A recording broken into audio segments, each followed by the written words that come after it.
do little introductions. I do have both documents, and I think definitely I would like to know who, I mean, everyone we have in the room. I would appreciate just a 1 minute quick introduction, so I can start myself, and then we can go around the room. Is that okay? Oh, what happened? I'm sorry. Did it froze?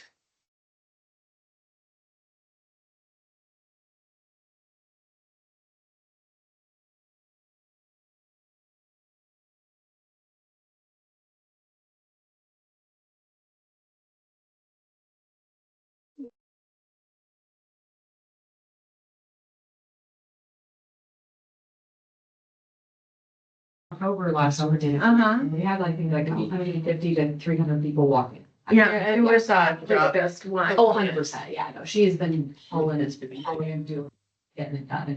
It's awesome. Yep. Just getting prepped for the March one too already. Okay, It's great. Yeah. it's really- sorry about that. I think that we lost the meeting room. Can you guys hear me? Yes, we can hear and see you now. Okay, so I will start the introduction, and I just want to get to know everybody in the room if possible. So this is Prasad Angluri, and glad to be here. This is my first running for office or joining as a council member. And one of the committee that I wanted is more close to entrepreneurial and business community. This is the closest I found, and that is why I chose LTAC to join. I do not know a lot of things about LTAC, so definitely I would love to learn from you guys and how we can make this more impactful our Bothell residents. I have been living in Bothell the last 19 years. I have we have two children. My son goes to University of Washington, and my daughter goes to Inglemoor High School. We've been living for a long time here in Bothell. So definitely, I love the nature, and yeah, I think we have Nick here as well. I briefly worked with you guys before as well, Ashish and all. So love to be here, and I would love to know more about you guys and how we can make this more impactful for the community.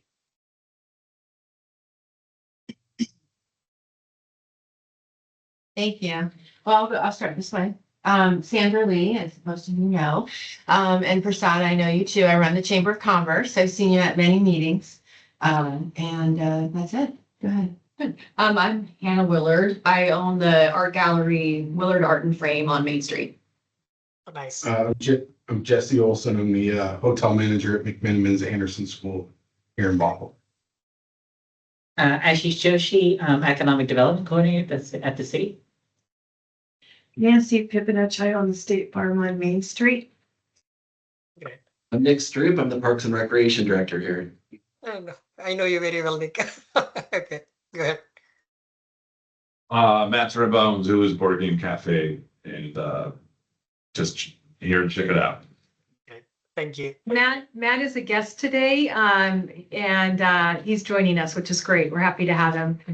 And I'm Danae McGee. I'm the Arts and Tourism Manager here at the City of Bothell. Great. Okay. Excellent. So we can open the agenda, looks like, and then I can start. So I can start to call to the order. Welcome, everyone. This is Prasad Angluri, Council Member and Chair of LTAC. So today is January 2026, and LTAC meeting is not in order at 10:13 a.m. Before we move to the agenda items, we acknowledge the hybrid meeting format, which enables committee members and the public to attend the meeting, either in person or remotely. In-person meetings takes place at City Hall. To attend remotely, I think we have the link and we joined here today. We will now take a roll call. I will call committee members by position number and their names. Please say here when I call your name. And since I'm new, please, I think we have done the introductions. Let me know if you are a recipient of the tax or a collector of the tax. So position 1, Prasad Angluri, I'm here. Position 2, Hannah Willard. I'm here and I received the tax, right? Yes. She receives the tax through Okay. marketing efforts of her business. Great. Okay. Position number 3, Nancy Nancy Pippin. Pipinich. I'm here. No, I do not. You received the tax through your work on the tree lighting ceremony. Okay. Position number 4, Sandra Lee.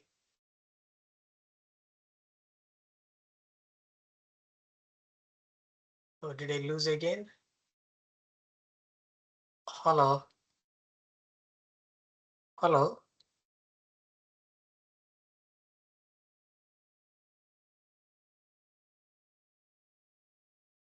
Oh man.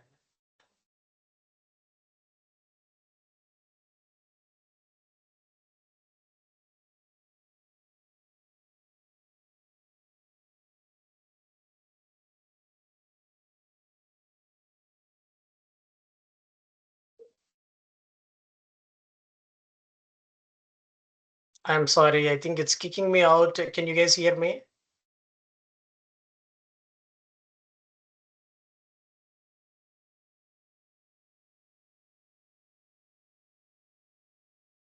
Oh shoot. Okay. Can you guys hear me? Yeah, speaker. Okay. Yeah, I think it should be there.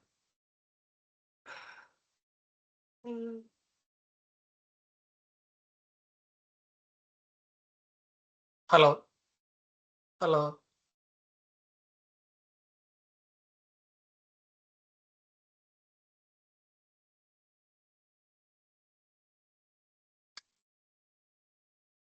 Okay, let me take out everything otherwise. You guys can't hear me? Danny. We know what he looks like. Oh, now I can hear you guys. I'm sorry.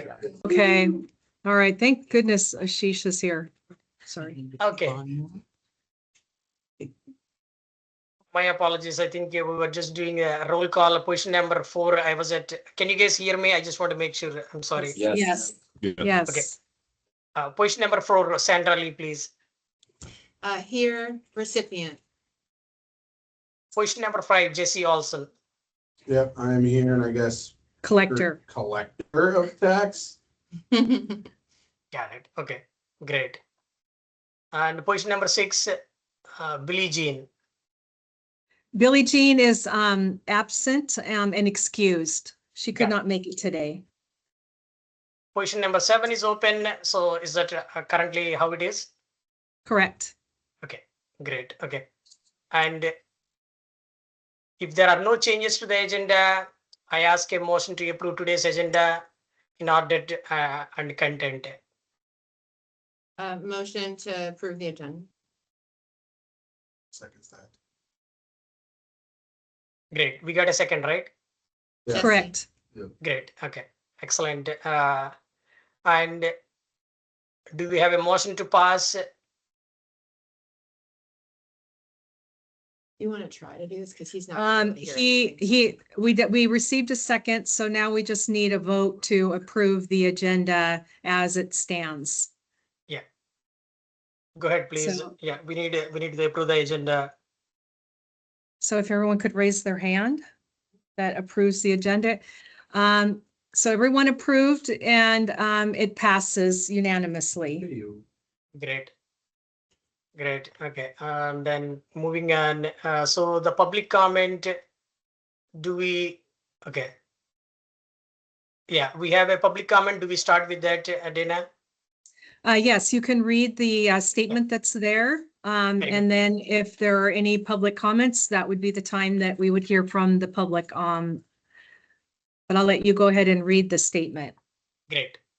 So each person has 3 minutes to speak unless additional time is requested and approved by the chair. Comments from public occur during this time only and no other time during the remainder of the meeting. The committee may engage in conversation with the visitors during this time. However, citizen complaints, concerns, or questions will be encouraged to refer the matter to staff or ask the matter to be placed on the agenda of a future meeting with the appropriate background information provided. So we see potential attendees. So anyone would like to, anything we need to do here? Do we have anyone? I'll speak. That's okay. Yeah, Yeah, that'd be sure. great. So why I'm here is because Zulus is in the process of buying the Rite Aid in Bothell. And we wanted to Yay. change it into 30,000 square feet. A board game cafe that's going to be like a mecca for the globe. And I expect to have in the thousands, possibly 10,000 people a year that are going to be traveling from abroad to be participating in games and whatnot. McMenamins will be, we should be talking. Yeah, I was just saying that, 'cause Yeah. I've had quite a few people that come and stay, like some guys that come down from Canada once a year. Yeah. Well, you'll be right next to me. And then, so this will take a while. This is like 2027 at the earliest. But the plan is to get the building, just use it for, use for right now as it's a big space. Yeah, but get the permits, it'll take a while. And then it's just a mezzanine and a kitchen. But and so that's the goal. And so this is I'm at the point as of last Friday where I can kind of talk about it because it looks like it's going to happen, like in terms of like financials and whatnot. We're 2 months into buying it.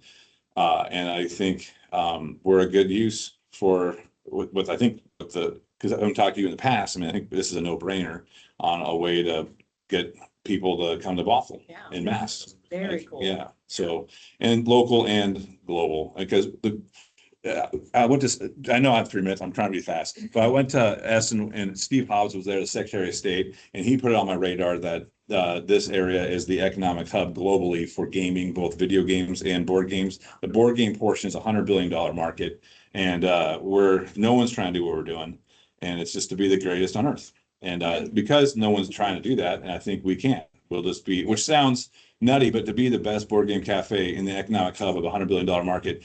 Yeah, that's, yeah. Toot your own horn. Yeah, I mean, I think that's, well, I mean, that's just, it's already exists. I'm just kind of pulling up alongside of it. Facilitating it. So, and so that's the goal. So I'm here because it's a year away and just to talk and you're a bonus. Thanks. Yeah, because I was like, Actually, you're on my this is list. a conversation we've had in the past, when we've talked about trying to generate, an identity for our area, so. Yeah. Fabulous. Yeah. Congratulations. So human interaction is really the foundational thing. Gaming is what I use, not video games. It's key to understand because some people get it, but it's humans around a table in real time talking, right? And that solves a lot of problems, right? Yeah. Well, you never heard of it. Yeah, 100% that too. Yeah. Yeah. Well, But and the students at the UW are well behaved, but they do like to game. yes, they do. Yes, 100%. Yeah, and Cascade. Yes. Matt, will you continue having your current location or will you move all of your operation, your current 2 locations? Or will you move all your So operation? the event center underneath, I guess the Vine is going to be gone. And then I have a warehouse in Woodinville gone. The main store is going to be, I'm trying to transition that to a community, like a cafe, like a board game cafe, like a more traditional, for the community that serves the people that live in downtown Bothell, basically. And then I'll extract tables out of there so there's less seating, so I can have less staff. And so it's more of a place there's gonna be room. So if you want to hang out, and there's just a place that's gonna be there. But And the then, store will go down. and then the mega store will be, big events. So I'll extract all the events, most of the product. It'll just be a trace amount of board games, tables. So it's just a community hub. And then the main store will be the nonsense. Awesome. That sounds awesome. Congratulations. That's really great news. Yeah. Okay, thank you. I think we're ready to move on. Thank you. Thank you. That was great. So we don't have any more public comments. Is that right? Correct. Okay. So special presentation. So I welcome Ashis Joshi, our city's economic development coordinator, to give a presentation to our district. Go ahead, Ashis. Thank you. Yeah, thank you, Councilman.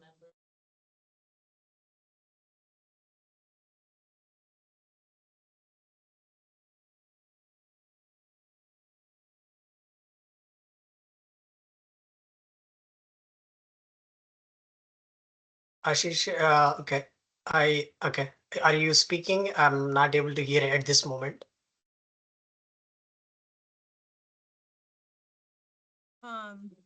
Yeah, now I can hear a little bit. Thank you. So do we want to try or you think it'll It's just fail? Yeah, now I think it's good. Yeah. Go ahead, Ashish. Ashish is moving closer to my Yeah. laptop. Yeah, yours is pretty good, Dana. Okay. Hey, don't worry about me. We're gonna be friends now anyway. Don't forget your glasses. By the way, Jesse, Marco had a wonderful stage. Good. Glad, Marco. Charmed by it. Good.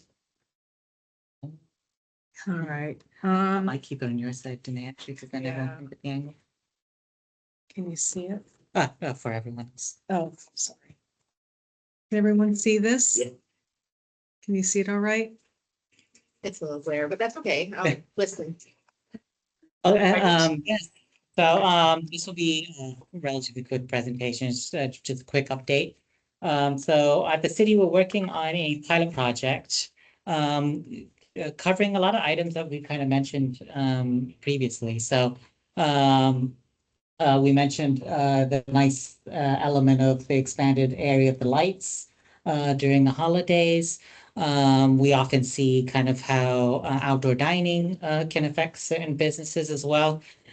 Some limitations of those type of things, though, is that one, like outdoor dining is limited to restaurants, and many other businesses can't engage in that. And then the lights are funded by LTAC and then limited to the holidays. So one idea was how can we empower businesses to expand that and kind of give the tools to the community as well. So through this pilot program, it also ties into our economic vitality plan.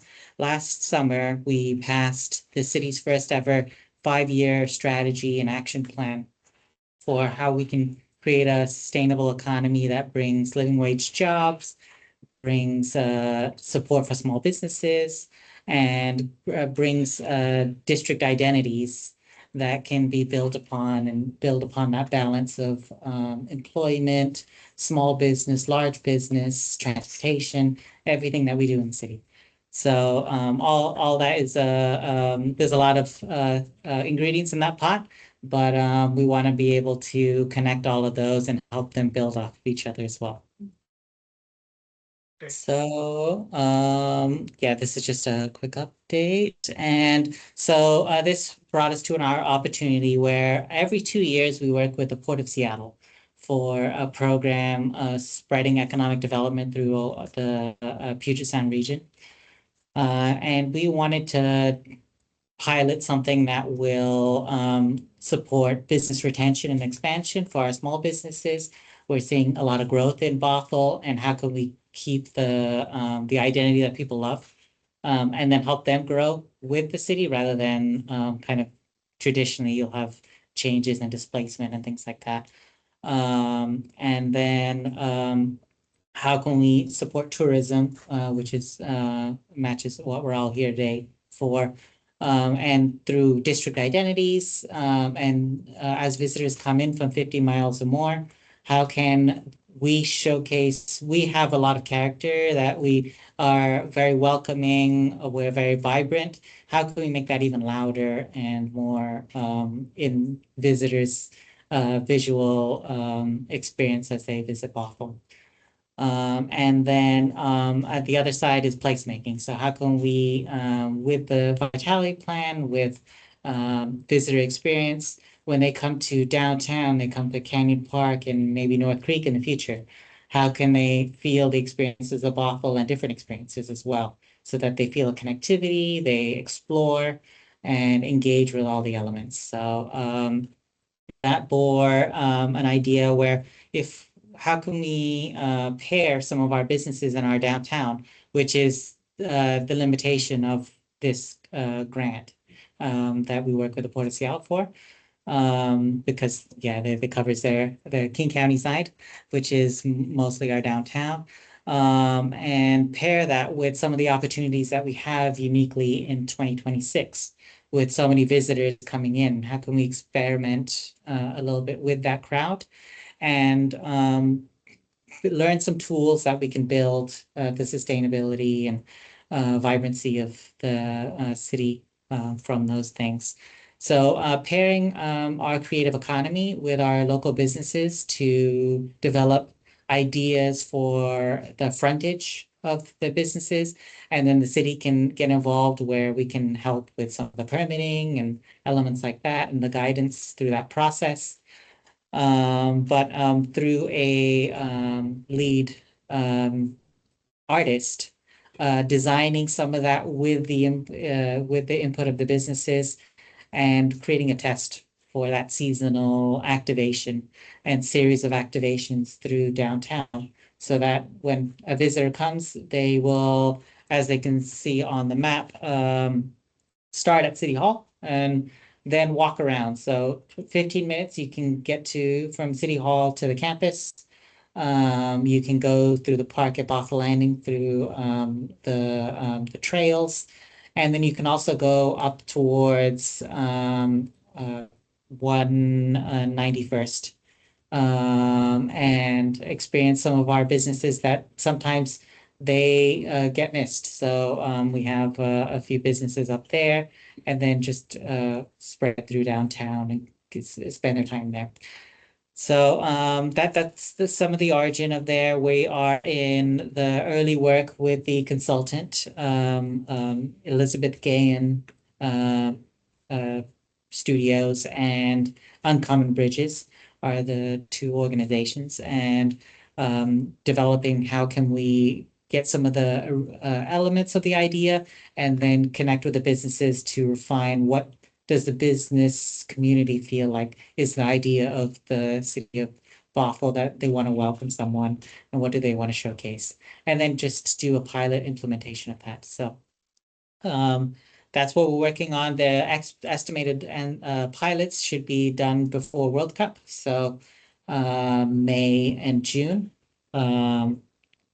Ideally May. And we'll be measuring that as well as the how they can engage as well. So it would have been better if we could get it on the bigger screen, but we have several examples from other cities that have tried a few things. So I can describe them as well. So for example, one of the inspirations was in Wichita, Kansas.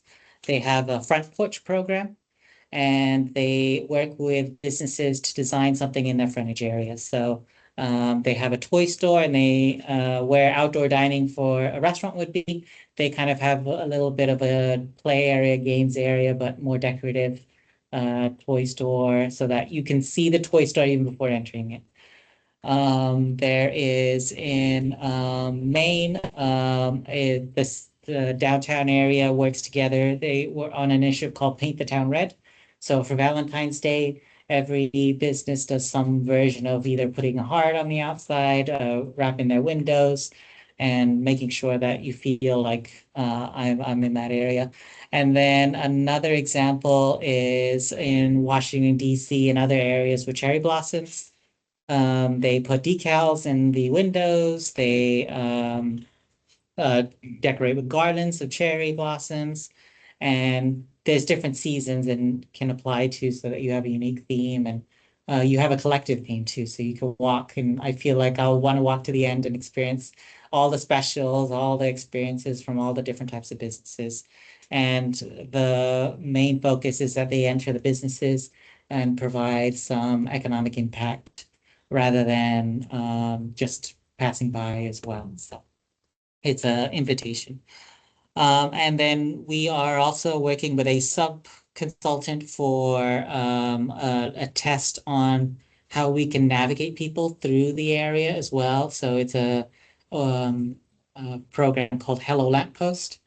And it on inanimate objects, there will be guides and a QR code that can connect people to a conversational chatbot that will guide through the different activations, but also different things about our downtown, different things about Bothell, and how people experience a different way to interact with the city as well. Because some people are a little bit quieter and they won't talk to people, but if they get inspired, then maybe they're like, I want to ask more questions to an actual person too. So that's one element that we're working with there.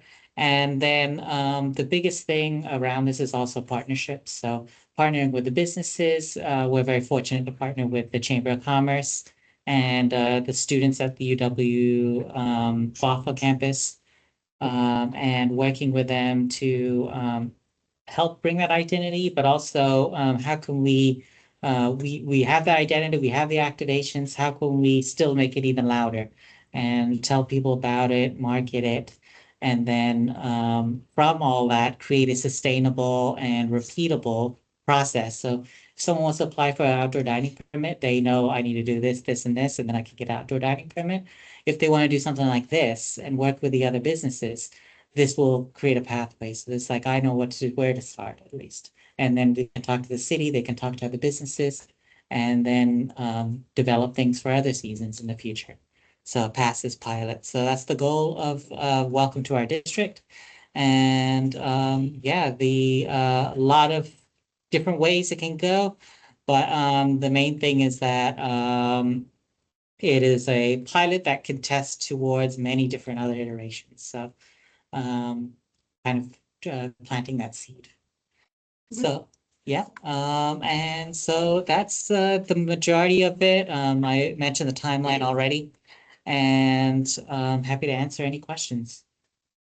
Well, just to reiterate too, that moving forward in the next month or so, the chamber will reach out to businesses like yours and we'll create opportunities for you to have a voice and have a conversation with the artists and Uncommon Bridges, so that it's a collaborative effort. Yeah, because I have ideas already. I was just getting excited, just listening to you talk. I'm like, yeah, let's do it. That's what we Yeah, need, okay, not cool. the, Yeah. what are you doing? Yeah, No. no, let's, But, let me know.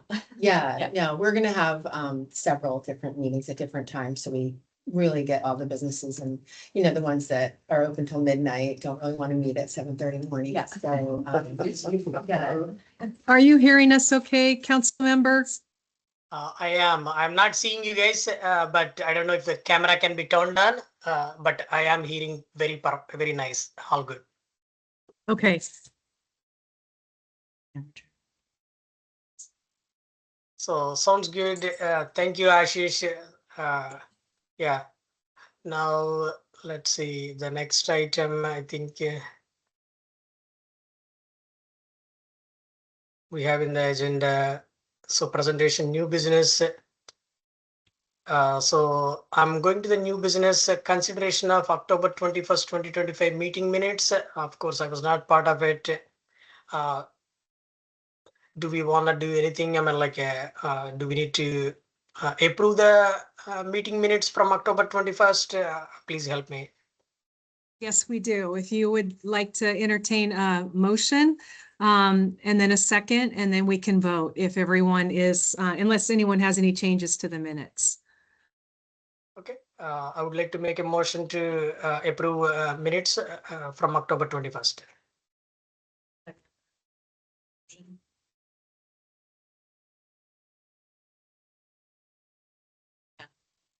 Okay, so we have a motion to approve the minutes by the council member.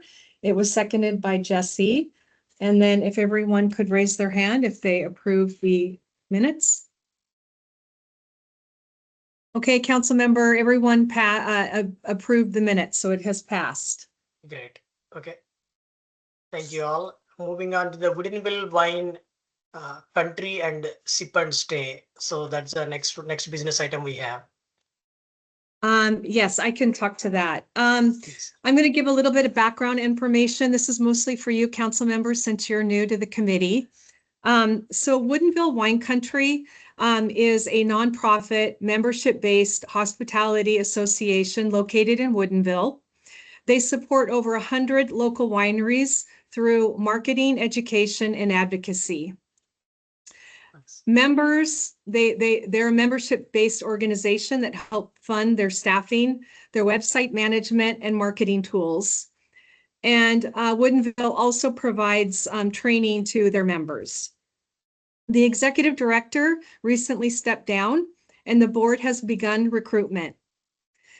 LTAC previously held an annual marketing contract with Woodinville Wine Country to promote Begin at Bothell brand and our Bothell hotels through Woodinville Wine Country's website and e-newsletter. LTAC also purchased Woodinville Wine Country's Passport to Taste. And this is a passport that retails for about $100. And it gives unlimited Woodinville wine tastings. We had a group that we had like a surplus of these. It's not a surplus. I'm looking for we ordered a large number of them at a reduced price to support the Sip and Stay program that we run. Sip and Stay targets visitors from 50 miles away or more to sip in Woodinville and to stay in Bothell at one of our 9 hotels. Nice. The program has been suspended, unfortunately, since last year, based due to a Washington State liquor and cannabis enforcement interpretation that views hotels providing the passport as selling alcohol, despite the fact that no money is exchanged other than when the visitors that come to the hotel and check in to stay in the hotel. So that's basically how it works is they come, they stay at a hotel, and then they get the passport for free. We're paying for that service. Okay. It still has been suspended, and the former executive director worked with the lobbyist to try to change that. However, the issue still remains unresolved. Okay. Due to both the legal interpretation and the executive director vacancy, LTAC is currently unable to operate Sip and Stay, and we're also not contracting with Woodinville Wine Country at this time. Okay. There is an additional initiative that Woodinville Wine Country has done in the past, and it's called Beyond the Menu, and it's a video series where they come in and they do episodes featuring different restaurants, and then they turn over that information to us, and then we can market some of those businesses. So we were kind of in that beginning stages of having a conversation about focusing on a couple of kind of premier restaurants in Bothell, but we're in a bit of a holding pattern because there's nobody to sign the contract at this time. So I'll keep you updated on kind of where we're going with that as we learn more. Thank you so much. You're so welcome. Are there any questions from anyone about where we're at right now with Woodinville Wine Country and the Sip and Stay program? It's a bummer. I know it It seems is. like such a simple fix too, but yeah. Who do we need to talk to? And should we assign someone to just go get this done? I think you can. It's really a Woodinville Wine Country situation. They're working with their lobbyist at the state level. We will be going into session soon, so I think that that's kind of where we're at this point. I don't know if there's anyone we can talk to. If there's any suggestions, I'm more than happy to take them. Or if there's someone that we think that could be that advocate for on behalf of the Begin at Bothell brand and website, we can discuss that. It's a liquor control board technicality that has to be totally changed on a state level. And they just caught up to it. It's been going around for years. I mean, it's been a while. I mean, that even this- I ran the wine association for 7 years, and the year I was leaving in 19, I remember sitting in Olympia with the liquor control board, just keeping my mouth shut because they were shutting down things happening on the peninsula. I mean, we were all sitting around the table like this, and they're going, "What about this? What about that?" And I'm going, "Ooh, my passport is," because I'm selling it in Costco at that time. I mean, I wasn't just like. Technically, you're not selling it, you know, that's why we were trying to think we were okay, because you're not really selling it at the hotel. It's just a hotel gift. Right, Yeah. but Sure. it's somewhat, at some point, money is exchanged for it. Yeah. It's a technicality, and that's why we thought we were okay. Why is that a problem? It's just part of the law, of the Liquor Control Board, and I can't articulate at this moment, but it's, Yeah. it's. It happens at my house all the time. Oh, But okay. anyway, so Well, it is a bigger problem. It's above our pay grade and they are working on it, so. I guess to get so stuck with something that's been so effective is a shame. And if it's just a matter of picking something up and dusting it off, we should be looking at that. I mean, if this is, Well, the problem, I think there are other ways to partner with Woodinville Wine Country where we can still do things that don't cost money and provide experiences. But we need to wait till the new director comes in and make sure they want to partner. And so it is gonna continue in some way. It just won't look exactly like this. And what happens is that maybe we're not doing anything really wrong, but then other people across the state are calling out these situations because they're stuck and can't do what they want to do, right? So it's kind of, It's a cluster. yes. So, yeah. but we'll still partner with them. I mean, it would be crazy not to. It might just look a little bit different. That's all. Redesign it.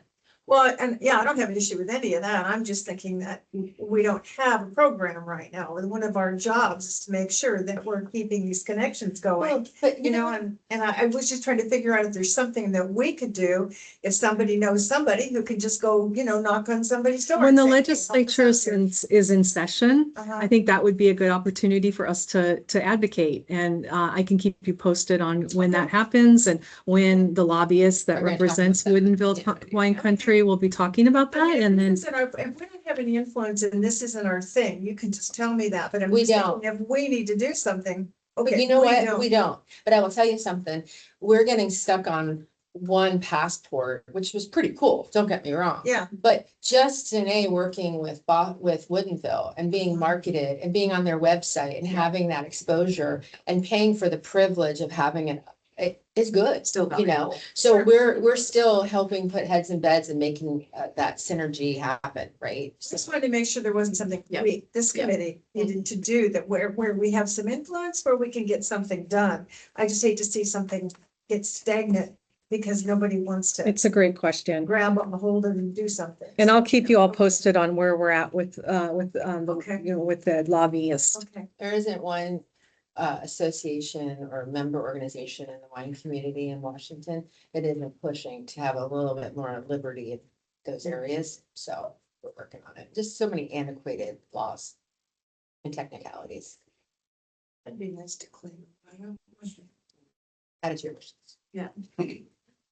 Are there any other questions about that? Oh, absolutely. Okay, council member, we are ready to move on if that works for you. Sure. Yeah, absolutely. So I think the next item I see retail sales tax and Streetsense contract. All right, again, just to give a little bit of background, LTAC has a 2-year, and this was during 2025 and 2026 contract with a company, an agency called Streetsense for the Begin at Bothell marketing and website services for a total of $412,000 or about $206,000 per year. This service includes search engine optimization and paid outreach. It includes social media content, email marketing, lead generation, and website maintenance. The contract will be amended this year to cover some unanticipated costs that we did not know about when we first created the contract for the 25-26 year. There is now a new Washington state sales tax on creative services. So this includes marketing, it includes website maintenance. It went into effect in November. And it is now impacting the Streetsense contract for $12,905. So we are going to be amending this year's contract to cover that. Additionally, another cost that we did not anticipate was it was time to refresh the printed map of Begin at Bothell. These are kind of our different businesses that we can market, that we do market through the website. So we have created the new map. given it a refresh, added some new businesses, removed a couple businesses that are no longer in business. We should have that printed by the end of this month. So getting very close, but that's another cost that will be tied to the Streetsense contract because they did the refresh map for us. I'd love to have some. Christmas tree on the map. Pardon? Is Lucky on the map? The tree. Lucky is not on the map. The tree lighting event is on the map, but Lucky itself is not on the map. Can I talk about the map for a second? I mean, it's a time, it's a good time. In printing, I'm just wondering if we have a smaller, so I'm just gonna yell at you so Prasad can hear. Can we have a smaller print, even though it might cost a little bit more not to print as many? Because it seems like a miss for the World Cup, not to maybe add some things like the Hello Lamppost idea. I mean, maybe you've thought of that. Maybe we just do something separate. But people, when they land, do like something in print. And I don't know. What are your thoughts on that? Maybe you've already discussed it. Yeah, the answer to your question is yes to both. We Okay. are doing a smaller run of printed maps this time around. So we won't have as many, but it will extend through World Cup. But then we also are working on a couple of different maps that are specifically tied to World Cup and also the Welcome to Our District project that Ashis just got done talking about. Well, we might want to, sorry, I get granular really fast. We might want to think about the layout and how that looks and how that fits into the current map so we can stick it in or something. That's all, like size wise. Or a map poster that's got a QR code that. Well, this is all digital. It's just that when you have when you're in a hotel talking to somebody and handing them information, or you come into the visitor center, which we hope they do during World Cup, we want to be able to say, oh, here's an extra layer for the summer. That makes more sense. But I'm just thinking out loud, but I just want to make sure that it fits in there, doesn't fall out and isn't like totally different size and annoying to the consumer. That's all. Yeah. And it's kind of an odd size. Maybe it's not, and it's a height like 8.5 by 11, 8 by 11 inches tall. But whatever it is, if it's not that odd, it might be an easy insert. Is all. But other things cost more money when you have to get extra cuts and yes, whatever. So. Okay, I'm done. Okay. Any additional questions, thoughts, ideas? Such G, maybe just I'm wondering when you mentioned 12,000, so we are modifying the contract to increase from initial contract. We are increasing by 12,000 plus the couple other items. Is that right? Correct. That is right. Understood. Thank you. You're welcome. That'd be interesting. I don't know if I'm missing something, but the arts, adding the arts to the map too, or even just having like a separate, once we get all these things in place that you guys are implementing and having like a separate map for just those things, like that could be cool. Yep. Yeah. That's all part of Well, the, there's so Okay, many you got cool some things. smiles. Because you can have maps of different things and have them overlay in some kind of a gaming situation where you're actually playing off on all this gaming thing we're gonna do. But I can just see all kinds of potential You make here a for puzzle. marketing. Yeah. We can make a puzzle out of it. We could do the, the thing where, where the kids walk around and follow off the street with their machines following clues. If the map's cool, you could literally make a puzzle and then it actually turn into and make money. Yeah. And use the businesses too. I mean, Yeah. I could see really doing a huge integration on all that. Well, I think one of the cool things about maps are outdated, just like most things that you print the minute it gets printed, right? Like we pull our hair out looking at it, going, who closed, who didn't close, Yeah. you know what I mean? It just is life.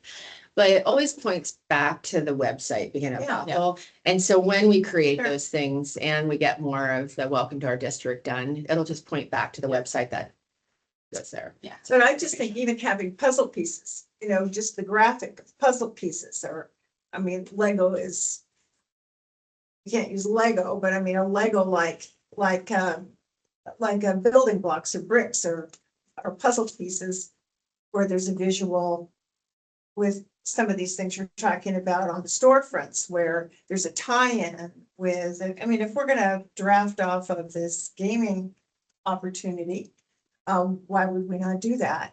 and good for everybody and fun. You know, people think of games, they think of fun and being challenged, you know, mentally challenged and having something exciting. It's something new to think about and it's intriguing. And I think there's a mystery there that we really could play off of. And I don't here again, as this committee, I'm not really sure what our role in that could be. But I also think it's incumbent upon us to not miss an opportunity that's just like right here in front of our face. So when we're talking about materials and maps and things, I guess looking at all those things with an idea toward pulling everything together and having there be a cohesive theme, which I'm sure we're paying big money, the city's paying big money, but do they even know about this whole gaming thing? Have they even put that into have they plugged that into their plan? Well, that's one aspect Just that curious. well, Zulu's is always a draw for us, Yeah. unfortunately, in many ways. But I think one of the things that we're fortunate in is, she's on my board, so I get to work with him a lot.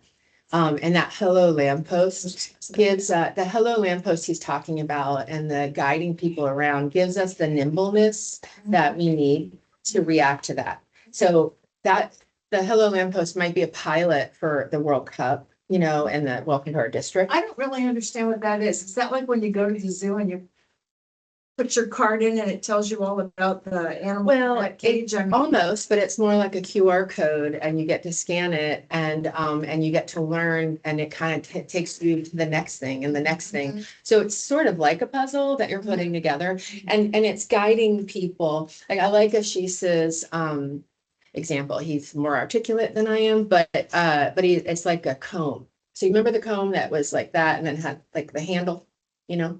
So you think of McMenamins as the end of the comb and you come around and it wraps around to Beardsley and the campus. And each of those, not spokes, whatever those are, comb of the comb are streets and things happening and activations throughout our neighborhoods and downtown. So that Hello Lamppost is going to help guide that and help people get around and know what's happening. But it's pilot, so we could definitely grow it in the future. This is just for the World Cup. Yeah, I'm just, you know, I mean, I sell insurance, so what do I know? But I just see. You are pretty creative. Yeah. Yeah, you Well, are I just see an creative. Opportunity And- there that I would. and there is- You know, we talked about the gaming thing before, and I just think, you know, we keep looking for things that are uniquely Bothell. How do we say, you know, this is like the coolest place ever to be? And how do we really stand out? And if we really want to stand out, it means that we have something special we do here and we really do it well. And it's such a great, the whole gaming thing is such a great thing to play off of because it just feeds into absolutely everything else, right? Absolutely. From art to fine dining to Brewery Road down there with all of our wonderful facilities that we have. And I guess I'm going to be quiet sometimes. I'm sorry, guys. No, there's a lot of opportunities for more meetings and more conversation and more creativity with the Welcome to Our District project that's coming up.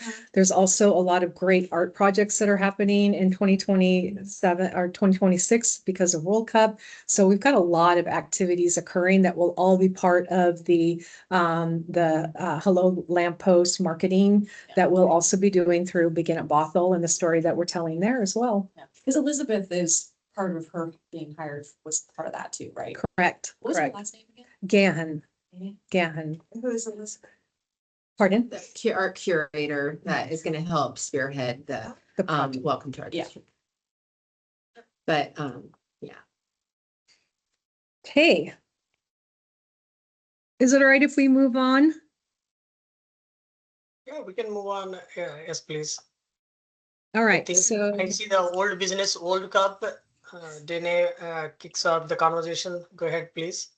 yes. So we are 142 days away from World Cup kicking off on June 11th.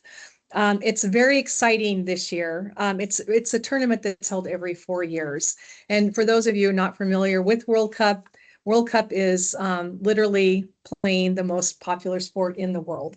So we anticipate people from all over the world coming to the United States where we are one of 3 hosts. And this is the first time that, one, there are 48 teams playing in World Cup, but also that it spreads across 3 different countries. So it's Canada, the United States, and Mexico where these games will be happening.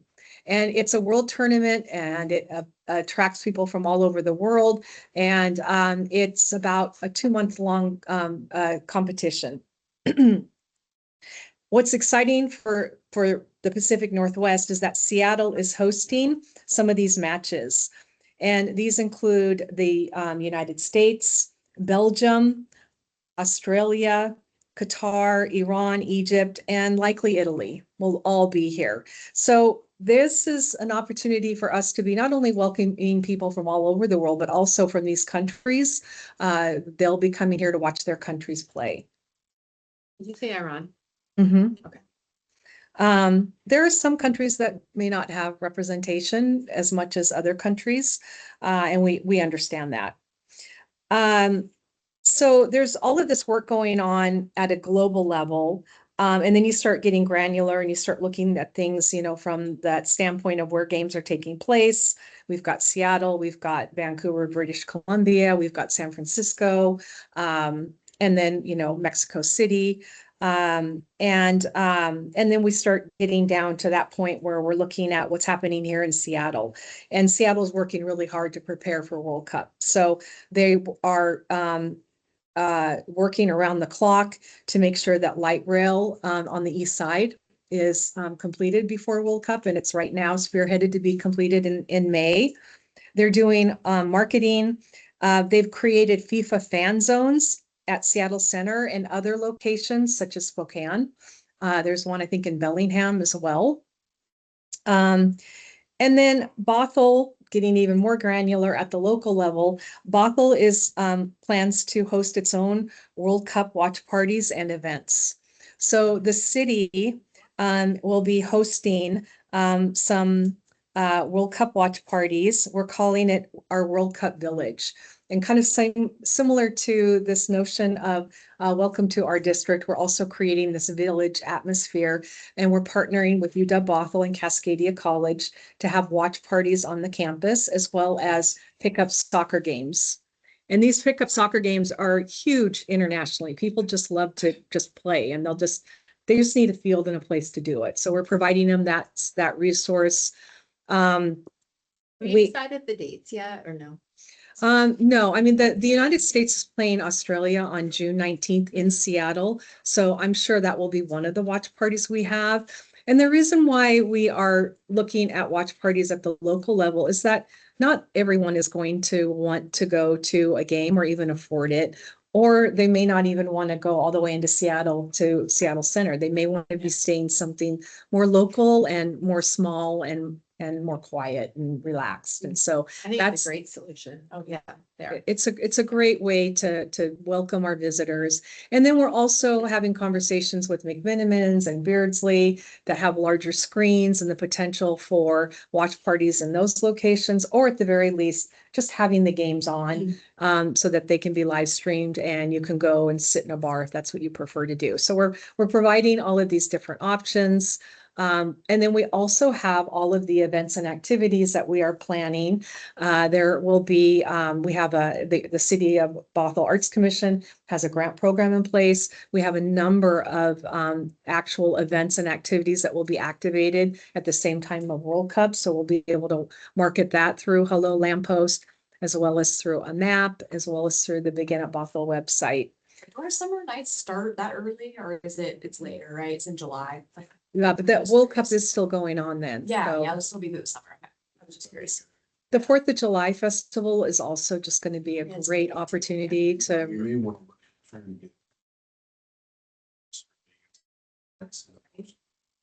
Have some sort of something. Lodging wise, that's the hot one. Is that the 19th? Yeah. That's the 19th, yeah. Maybe not other- summer nights, but something. But something, yeah, I would focus on that, right? Because that seems to be where the most movement is currently, at least from what I see, from bookings or whatnot. Yeah. and I'm going to love to hear what our hotels have to say about bookings, because as we get closer, we have an ad campaign ready to go if we need to use it to market. If we get to a point in May where our hotels have vacancy and they're looking for that extra push. So I'll be really relying on this group to inform me on that with hotel occupancy. Okay, great, great. So we will be adding that to the agenda moving forward. We'll ask for It updates. seems like to me everything that week of the night. It's like, that's the word that I've seen the most movement so far. I think it will be interesting too, to see how that plays into the national holiday, which is June Yeah. 19th. Yeah. Yeah. So yeah, I forgot.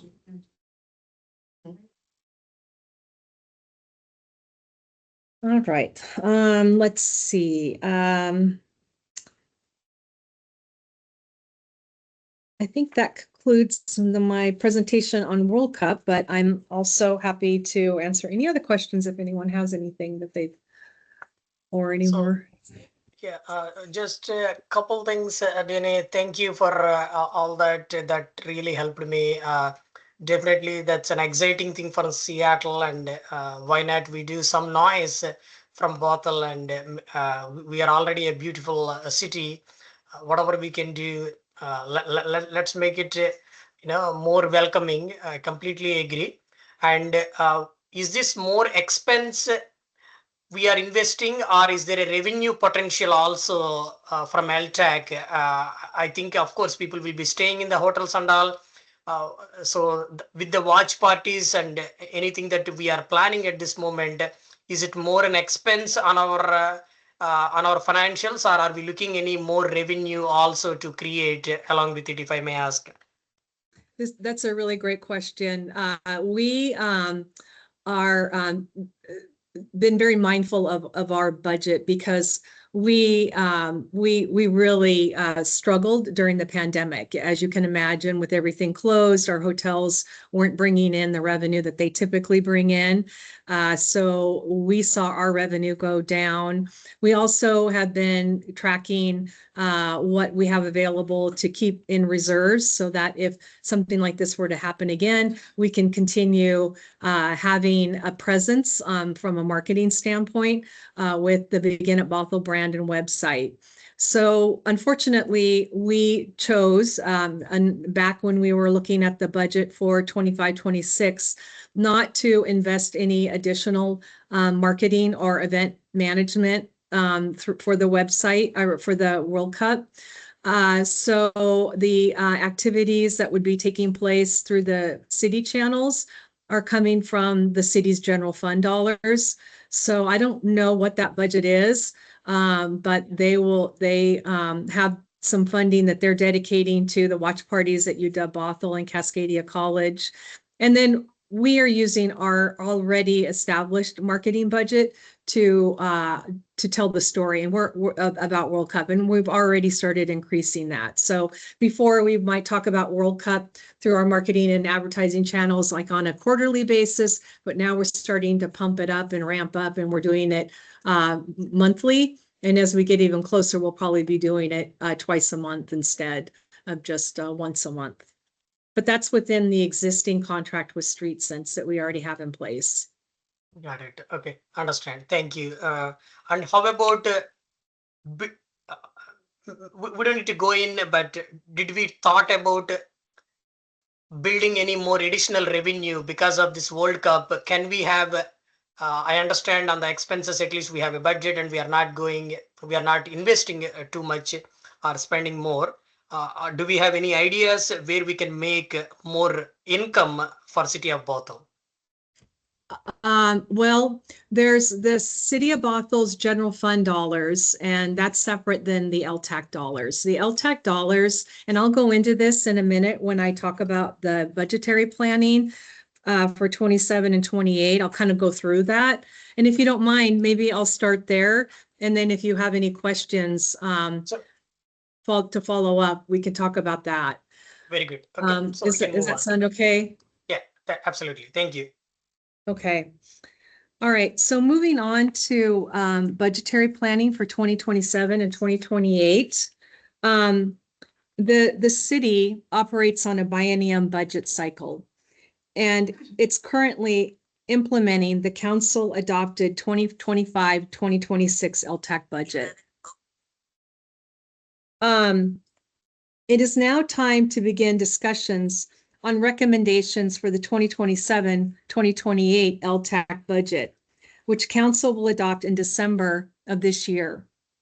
This is a significant effort as LTAC is one of many budgets under council review. The LTAC budget is a distinct budget from the city budget since it's funded exclusively by the hotel motel tax revenue. And this revenue is collected from the Bothell 9 hotels, and it's not part of the city's general fund dollars.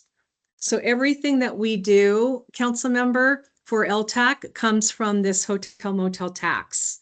None of the funds come from the city's general fund dollars.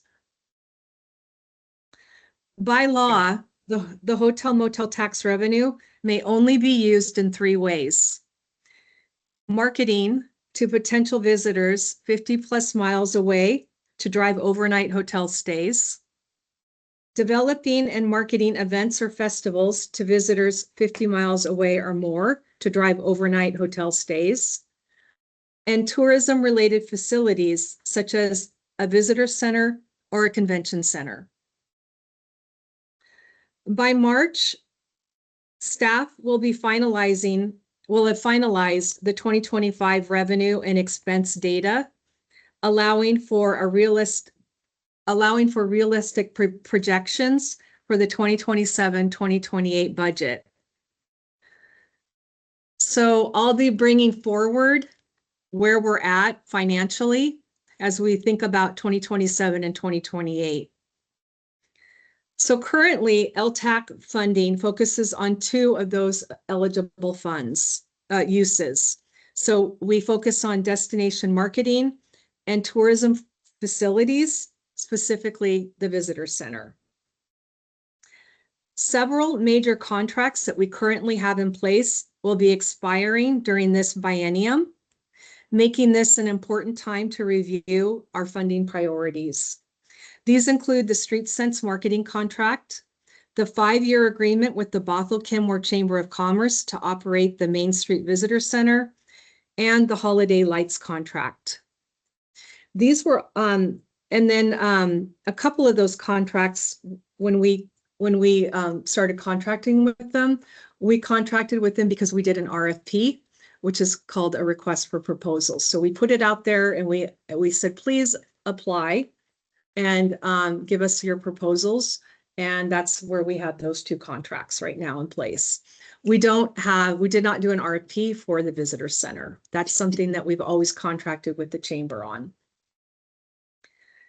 At the March meeting, staff will also present budget projections and then those kind of funding priority recommendations for LTAC's consideration. So this is something that LTAC will be reviewing in March and going over, talking about their priorities for 2027-2028.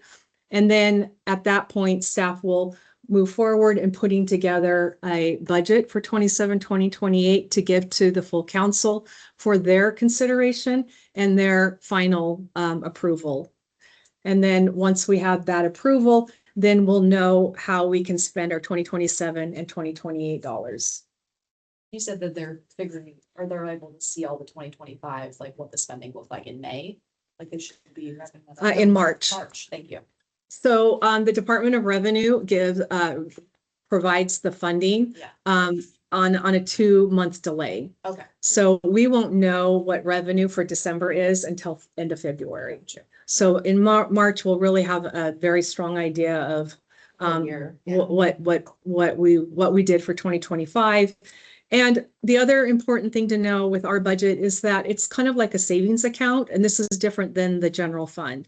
The funds can roll over and we can continue to project for the next year.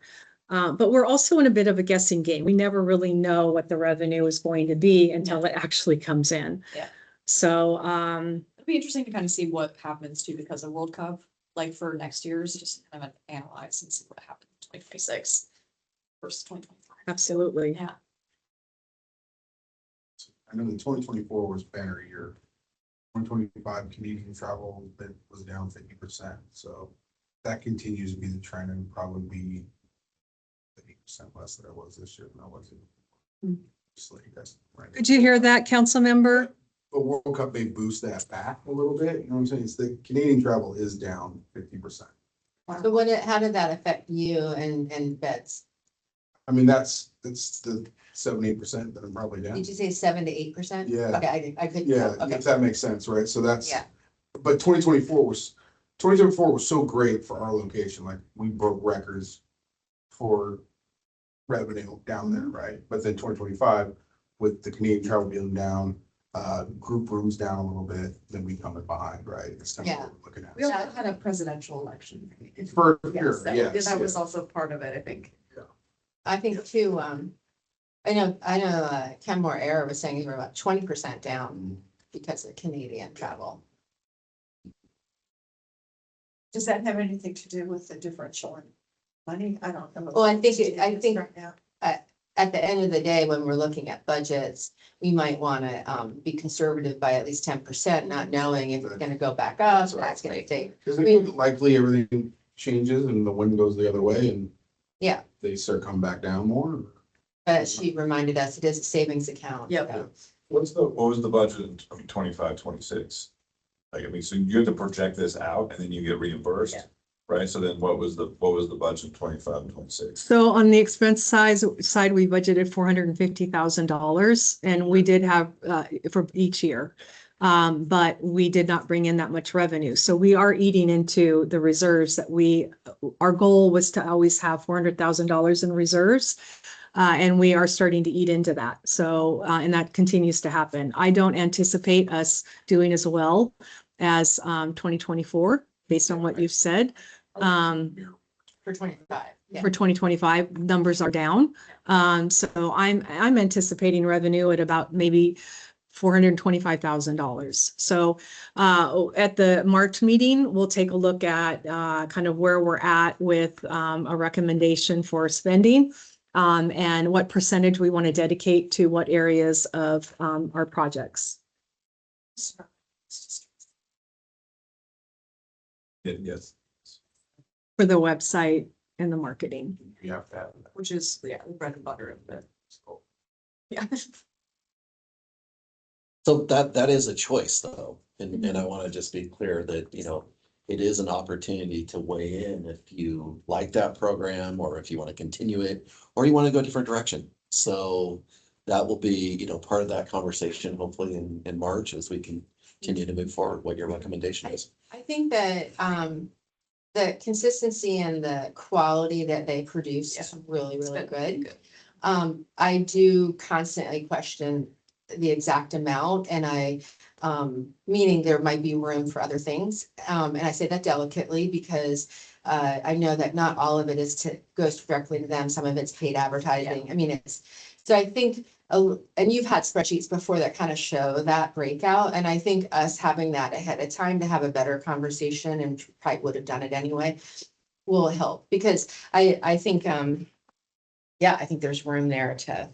And it's been 5 years that we've contracted with them, Yeah. and it's time to do an RFP again. So regardless of what the decision is, we will be doing an RFP for the marketing side of things, if that's what you want to focus on, continue doing the marketing of the brand and the website, then that will be part of the work that we're doing in 2026, so that when the budget is adopted for 27, 28, that contract, whatever it is that is happening continues. I'd like to throw out too, I don't have an answer, but just my question is, do we have to spend that much on that to still get the heads in beds? And I feel we have really major brands. McMenamins has an amazing reputation, a cult following.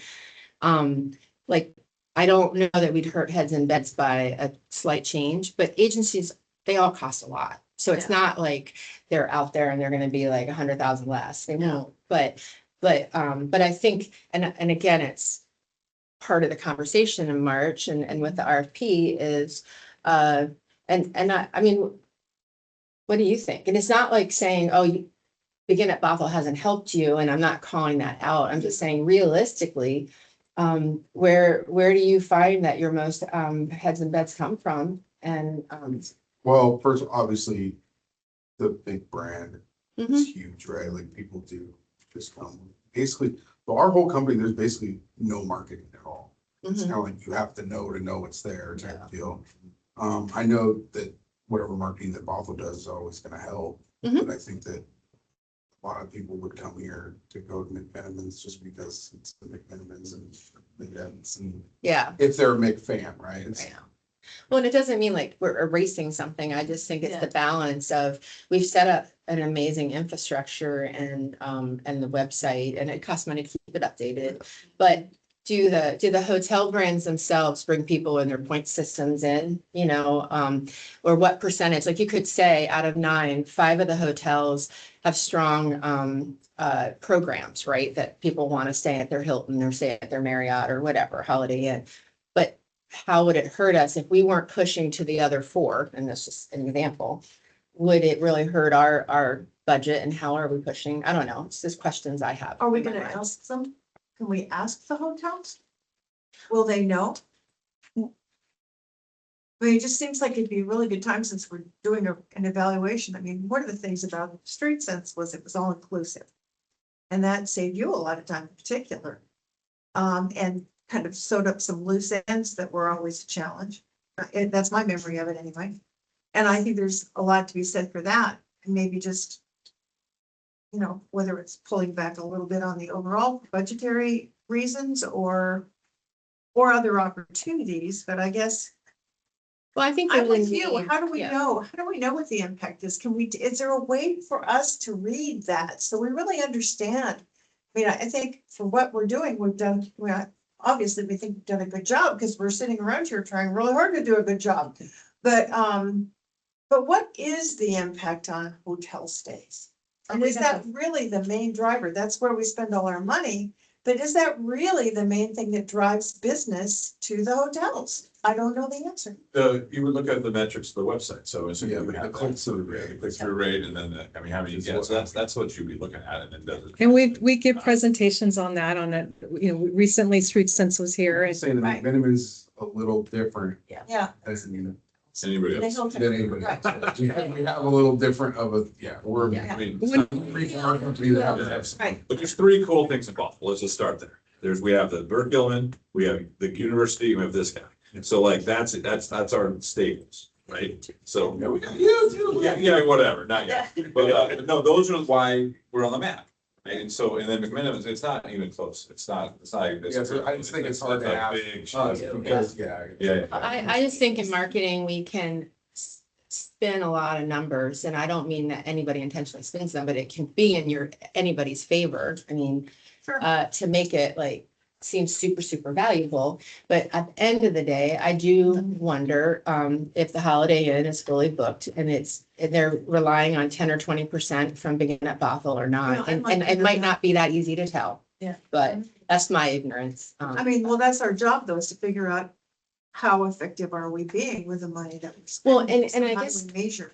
I totally agree. And my major point, whether we do an RFP and choose somebody other than Streetsense, but we want someone on that same quality and they cost about the same. Sure. So all I'm thinking is You redirect. we're not sure with Canadian travel as an example, like if we're 10% already cautious, and we want to do other things to activate for them to have something to do and spend money in Bothell when they're here, not just come here, stay in a hotel and go everywhere else but here, right? So that's the best intention. Anyway, all I'm. I can give you a little bit of background information, and this is something we can go more into at the March meeting. But from a regional standpoint, the way DMOs work is that they either have in-house staff that is a person that's dedicated to the website. They have a person that's dedicated to SEO, marketing, and social media. So all that language is built into the website and all of the marketing so that they complement one another. They have a staff person that is dedicated to advertising, and then they have somebody that's overseeing all of those people. When you come from a small organization like a city that has an LTAC, basically what you're looking at is either one person trying to do it all, or you have contracts with different agencies. And we've tried that route before, where we had one agency that was doing social media. We had another agency that was doing our website management. And then we had another agency doing the advertising. Sounds messy. I don't recommend that Yeah. because none of the SEO auditing works together. Everybody's using their own language. And so you're not gaining that organic website clicks that you want to your website when you have one agency that's kind of doing it all. So I do recommend that. So if we can find an agency that provides all of those services with a return on investment, that's what's also been the benefit to Streetsense, is that they have a return on marketing investment based on whatever amount we are dedicating to the budget. So prior to the pandemic, when we were dedicating more than $212,000, and we could do more paid advertising for lead generation, and that's getting those emails so we could be giving them our monthly e-newsletter to tell them the story of Bothell. And we don't just market the hotels, we tell the story of why you want to come to Bothell. So all those things, Nancy, that you talk about that are so important to Bothell, we're doing that weekly and monthly. Well, I know that, and I'm not questioning that, and I think for what we're doing, I think it's being Yeah, done yeah. well. The question is if you're making a Thanksgiving dinner and you're putting all the money on the turkey, does it matter if you're spending any money on? Well, hams that's and great. greens, And right? that's what's That's so, my question, is just that. and that's what's so great about having 3 representatives on LTAC that represent the hotels, so that we can hear from them about, hey, we love what you guys are doing, but the truth of the matter is we get less than, 5% of people coming because they learned about us through Begin at Bothell. So that becomes that question. It's like, okay, if it's not going to be the way we're doing it now, how's it going to look? Right. How's it going to be parceled out? There's only 3 ways we can spend the funds. So it's marketing, it's events that bring in tourism, and then it's facilities tied to tourism. So we are somewhat restricted. So that will become that conversation in March. Is like, okay, we want to dedicate 60% of our funds to marketing. If that's the case, how do we want to do it? We'll do an RFP and we'll see what we receive. And if we get a contract or a request for, we'll just do the website, and we'll just do the social, and we'll just do the paid advertising. Then that's for this group to decide how the future looks. March, we'll talk Well, about Yeah. those details. I think we made good decisions as a group. Sure. I'm not being critical of any decisions we've made. I just think that, when you pull things out to review it, to pull it out. to review it, Absolutely. to see, is it still working? Yep. The other thing when we first got Streetsense was they had the big new thing where people could put their own photos on, kind of the interactive thing, that was. That's an supposed to be- extra widget we pay for. I was gonna say, yeah. Well, but that was kind of the big rage, and it was one of their big sales points, was that interactive piece. And do we need to go back and revisit things like that? And what is the latest and the greatest? I mean, I know even in my boring industry of insurance, things change. And in the course of 5 years or however long we've had Streetsense, it's been quite a while. Things must have changed, but are we feeling the change, and are we part of that change?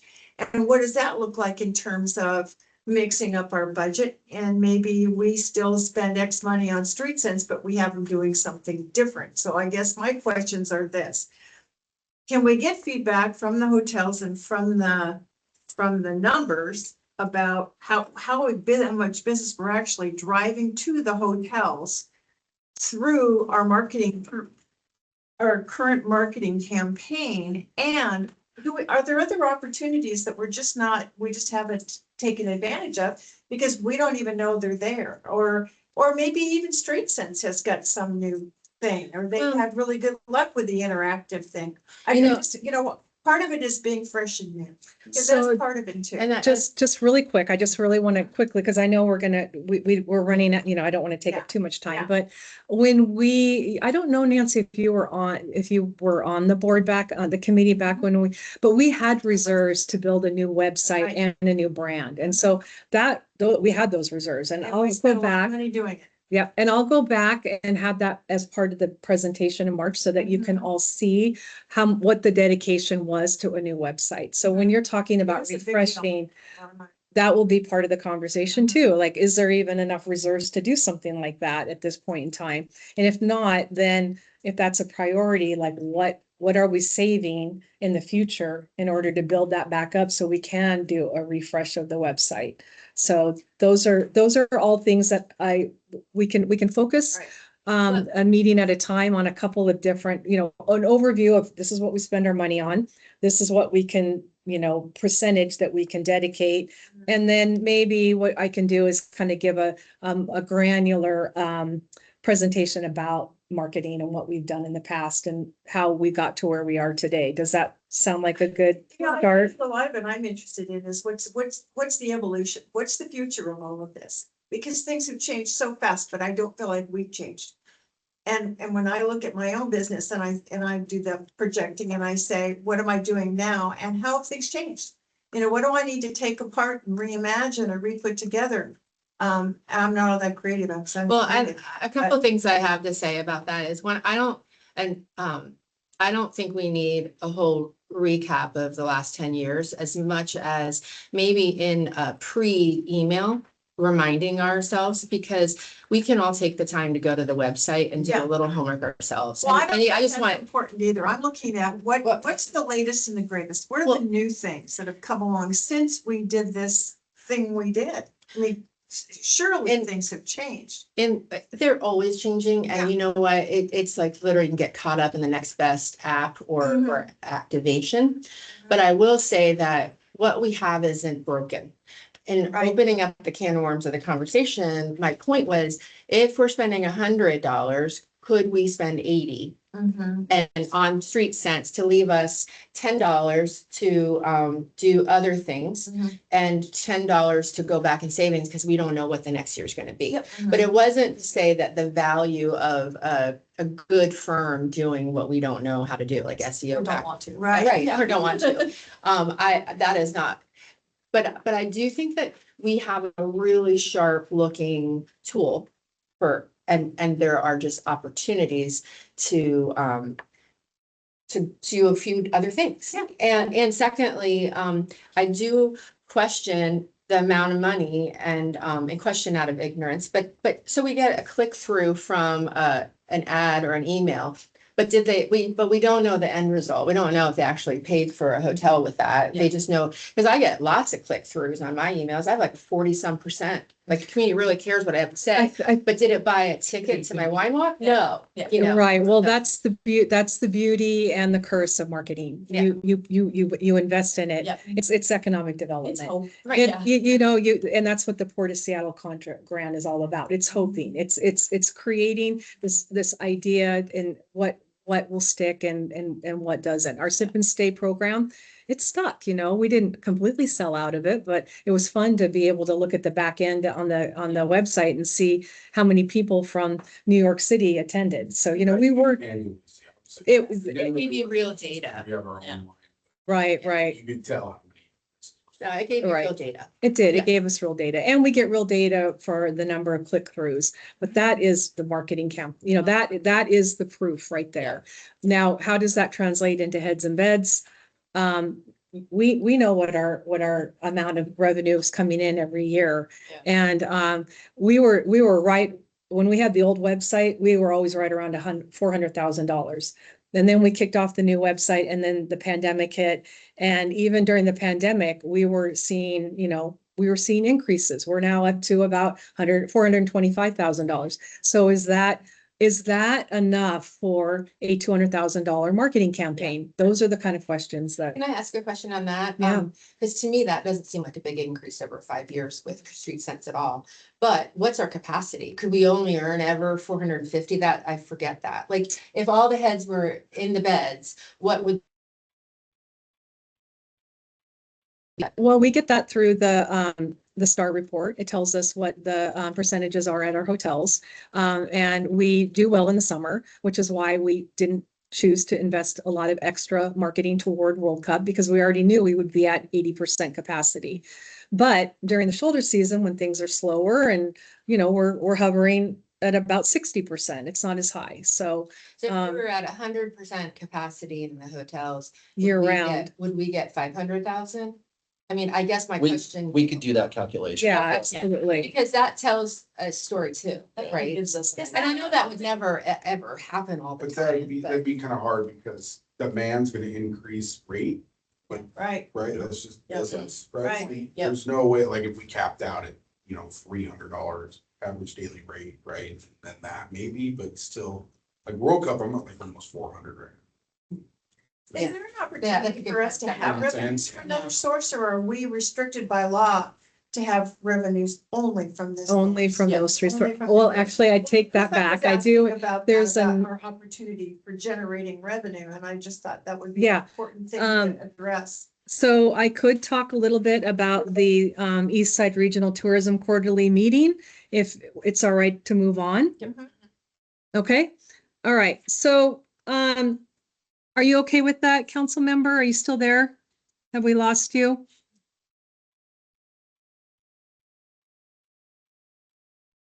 I thought I will take a break, but let's continue. Can you hear me? Yeah, we can. Is it all right if we move on to the next item? I have a couple of quick questions, Dene. So am I saying your name, first of all, am I saying your name right? You are. Thank So, you. Dene, so a couple of quick questions. Do we have financials for last 2 years? May I have a copy of financials for LTAC for last 2 years? Yes, I can forward you that. Great. And are there any more documents for LTAC specifically? If you can send me anything related to LTAC, any other documents or anything you have, please send it to me. I would appreciate it, Dene. Yes, I can do that. And just to underscore that last point we made, the only opportunity we have for revenue is this money from the hotels. We don't have any other Correct. opportunity for generating revenue. in any- There's no other way to generate revenue. Okay. But there is You another, left that earlier, so. there is another source that I can move on in the agenda to talk about if that's all right with all of you. Okay. Yeah, we are at 11:36, Dene. Are we okay? How are we doing overall? We're doing pretty well. I'm going to talk about the Eastside Regional Tourism Quarterly Meeting, which Yeah. will also answer your question beyond the budget planning conversation, the opportunity for additional revenue. Great. Okay, go All ahead, right. please. Okay, thank you. So staff meets quarterly with the Eastside Tourism other Eastside tourism agencies, and this includes Bellevue, Redmond, Woodinville, Bothell, and Kirkland, to discuss regional issues and activities. These agencies fund their programs using hotel motel tax revenue. Some of the agencies, like Bellevue, are so big and they bring in so much revenue that they have the staff to do all of these different things that we've talked about. The rest of us are small and we have to contract with other agencies to do certain things for us. But all of the money comes from the hotel motel tax revenue that we collect at our hotels. There is another source of funding, and it's called the Tourism Promotion Area, or TPA. They have recently been established in Bellevue and Redmond. They are collaborating together to have a TPA that they're collecting at their hotels. What's different about this is that it is not a tax, it's an assessment. So hotels collect anywhere from $2 to $5 per room night. So in addition to the hotel motel tax, there's also the TPA, or Tourism Promotion Area.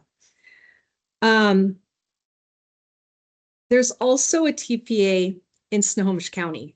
So the Snohomish County Tourism Board collects a TPA on all of the hotels in Snohomish County.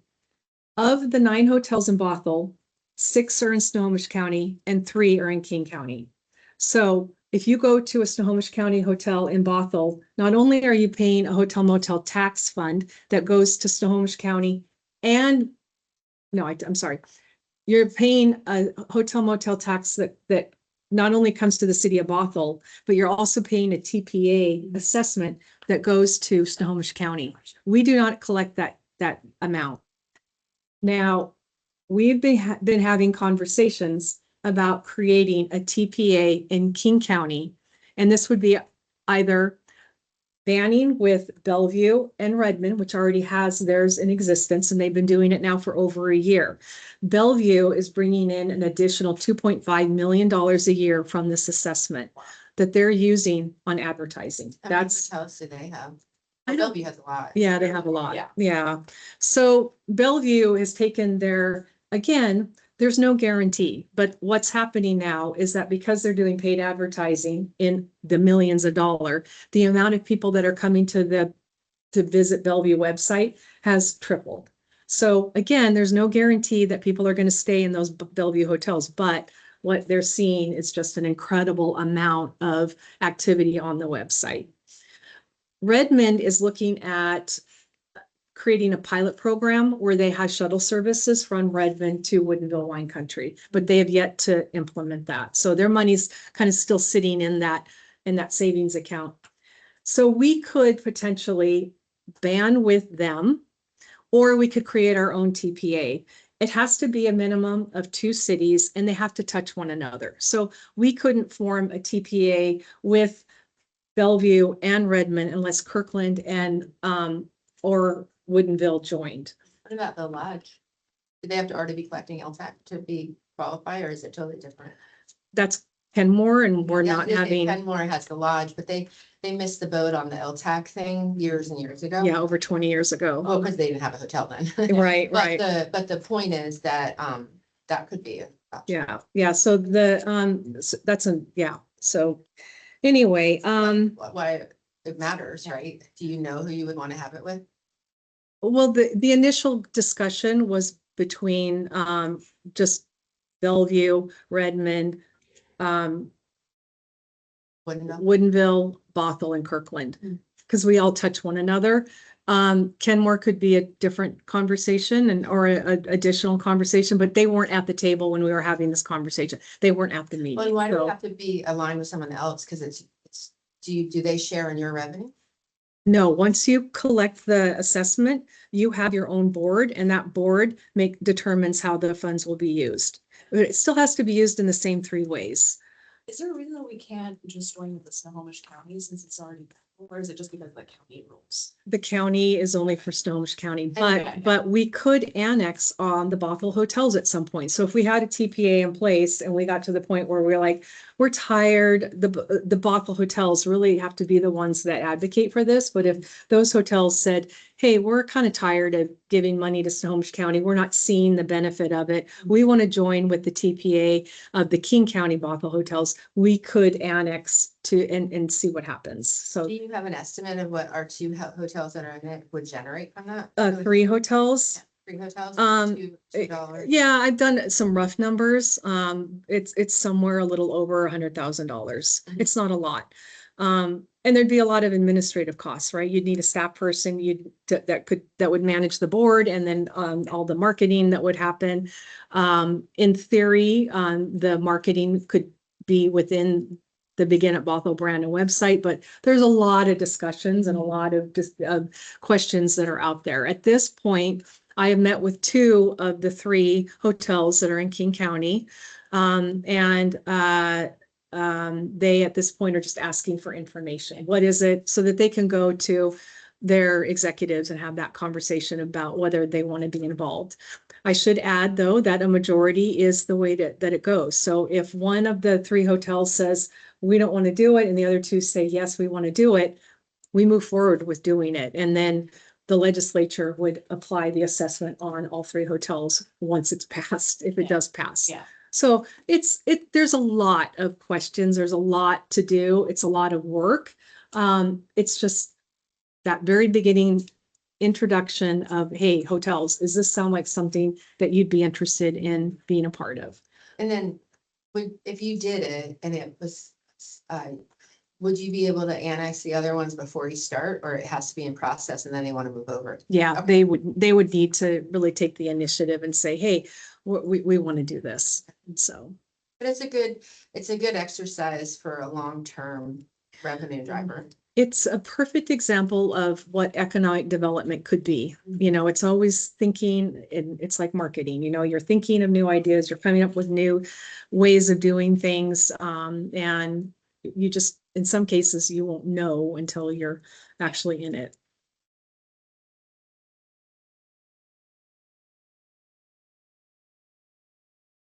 Well, I hope that all of your cities would talk to Kenmore too, if you're gonna, or just because they weren't sitting at the table at that time.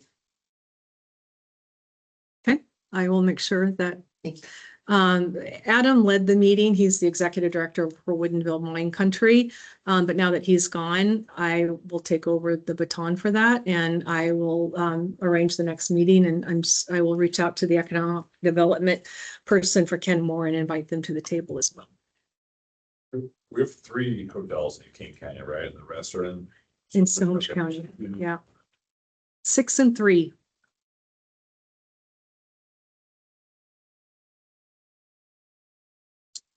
All right. I think we can move on if there's isn't any further questions.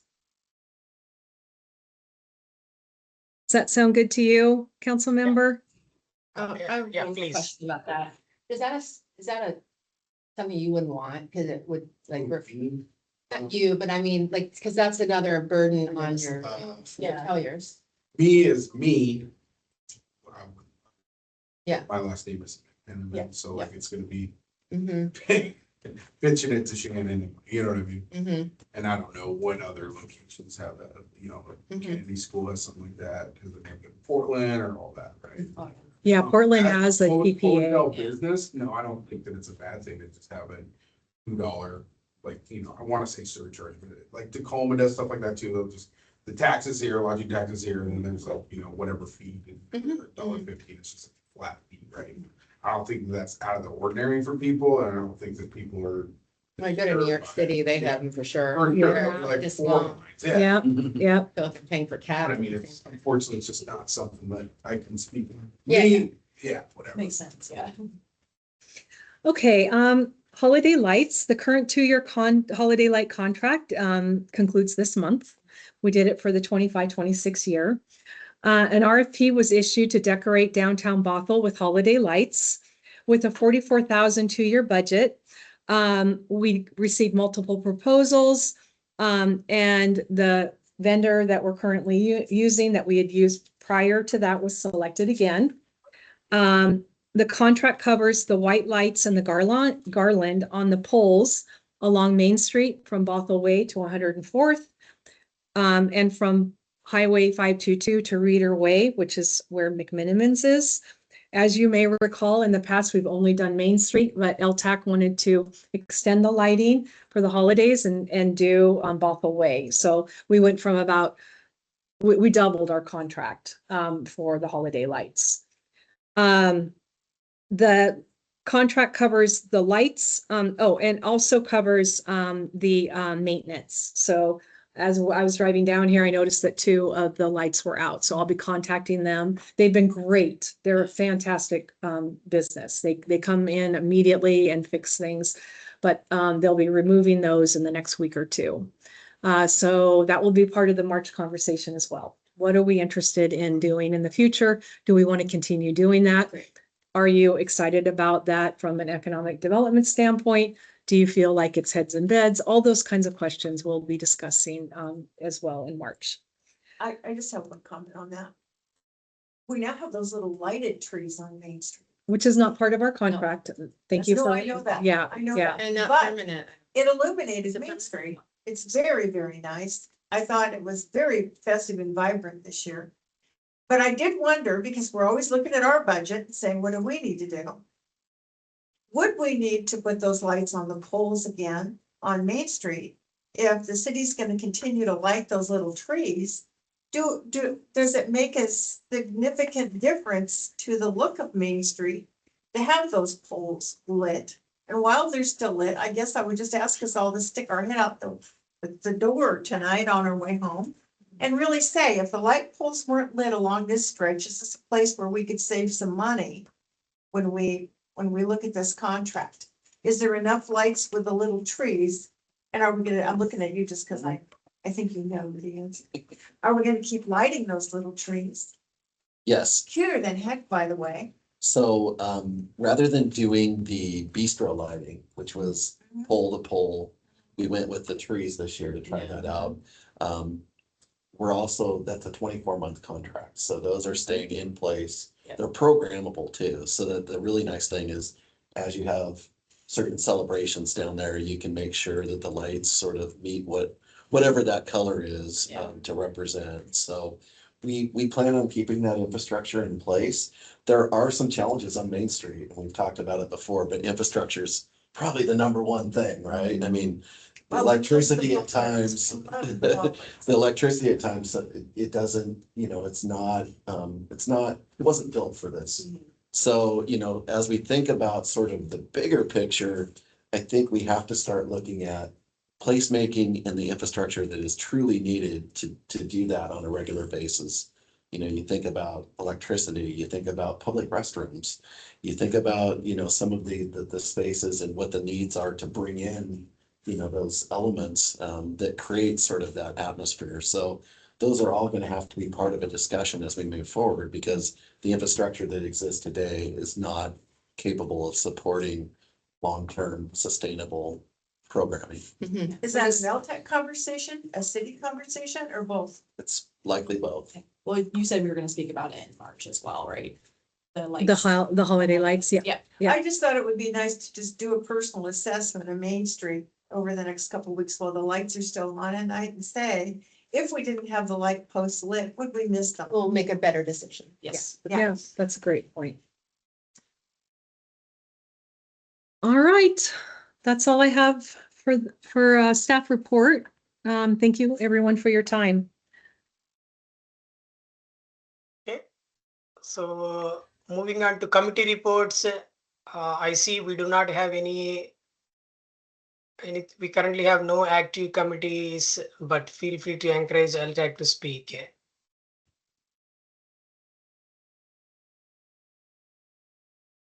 You want me to talk about that, or you want me to save it for March? No. March. Yeah. Okay. Sounds good. When is our meeting in March? The 17th. I have it in my Good schedule. for you. Why is that? Yes. Do we have all our meetings set for 2026? We do. I'd like to know when they're coming. It's in the minutes, but I will forward them to you in a text. Does that sound good? That would be above and beyond. We also have here May 19th. March 17th, that's St. Patrick's Day. Yeah, I know. I will try. Yeah. It's, And we can reschedule if we need yeah, to. for some reason, like, it's kind of Yeah. depends. Yeah. There 5 meetings? Oh, there's 4. There are 5 meetings this year, and the reason for that is that LTAC said, with it being budget time, it'd probably be a good idea to have an extra meeting in there. I feel like a lot of the things are just kind of lining up so that then we'll cut too. So just having more time. Yeah, and then Yeah. that way, if we don't have one, we have room at the end of the year. Yeah. Yeah, at a minimum, we have to have 4 meetings, Yeah. so. Do you want me to reschedule the March meeting for another date in March, or do you want me to leave it for now and we'll wait and see? It's a tune there. Yes. Probably we're gonna start bands till. Okay. We're gonna do Saturday, Sunday, and Tuesday. Yeah. For parties. Okay, all right, I'm well, gonna be we'll keep. interested in your costume. I'm gonna. Well, I would quickly like to add that your note before training is probably due. So if you receive an email in your bothellwa.gov, which is where the meetings are, if you had accepted them, you will have them in your calendar. But the note before training is required. And if you miss the deadline, then you will be kicked out of your email account. So highly encourage you to do that. And they are legitimate. I've had that comment from a lot of other people saying, oh, is this phishing? It's not. well, because I knew I clicked on something, I got yelled at. You know how it's like. Yeah. They This tried is to why you trick need to you. take the class.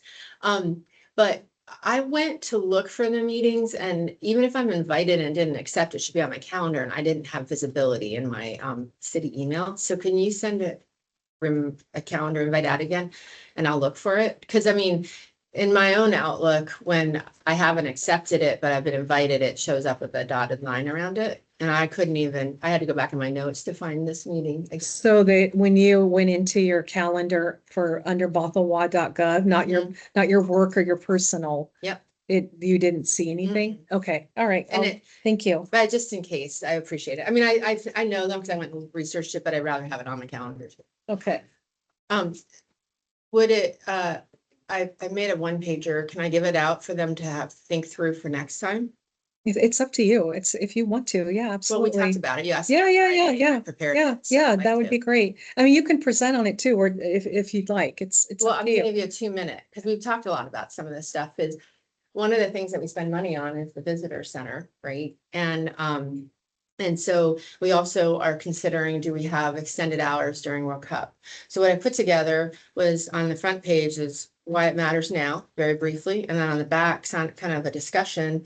And then in March, I'll come with, 10 minutes, I won't take a zillion hours, but with some ideas of if we added more budget for it. One of the misses, I'm gonna say is, and I say a miss, is that we're now 5 years in, but we didn't necessarily, we spent money on a visitor center, but we didn't spend money on activating it in any way, right? We are paid to keep it open and a certain amount. And so Danae and I meet every month with Eve, our admin at the visitor center.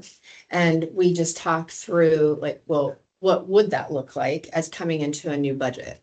And so it's not like something's wrong. It's about moving forward. What is our goals? And so I just wrote it up in a kind of clear to me way. And so I'll pass it around and then just kind of keep it in mind. And we might send something digitally to review so that I spend less time going over a little detail when we come back in. That's all.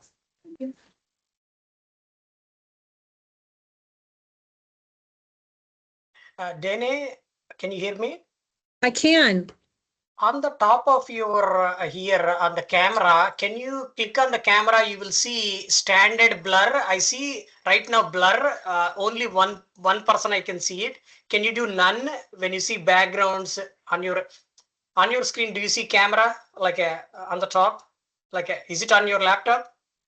It's on my laptop. And we Okay. had to turn off the meeting because it kept knocking us out. So it's just Right. on. Can Yeah. you see, is that better?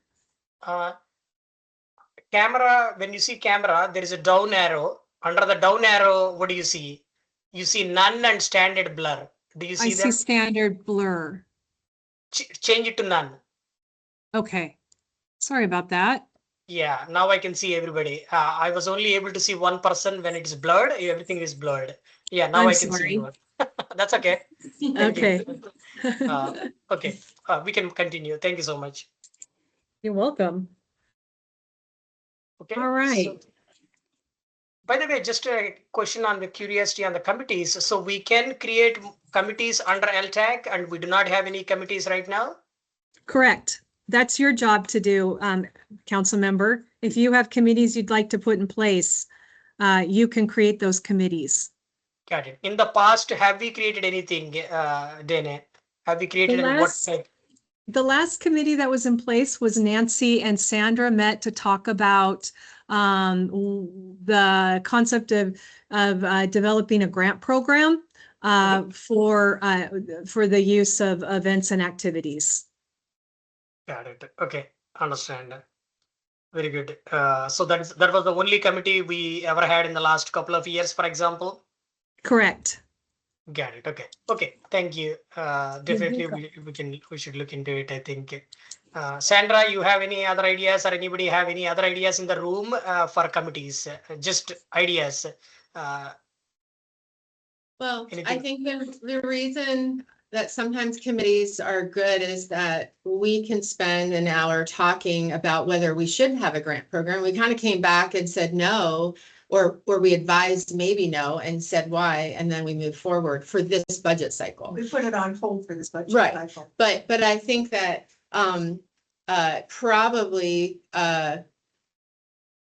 it would have been useful to have a committee to unpack a little bit of the marketing stuff with Streetsense. We could come back and have that instead of putting it all on Danae. But I think that yeah, I mean, there's always room for conversations and deeper dives, but maybe what's our runway if we meet in March and we have still open questions and we haven't decided anything that we want to officially send in front of city council?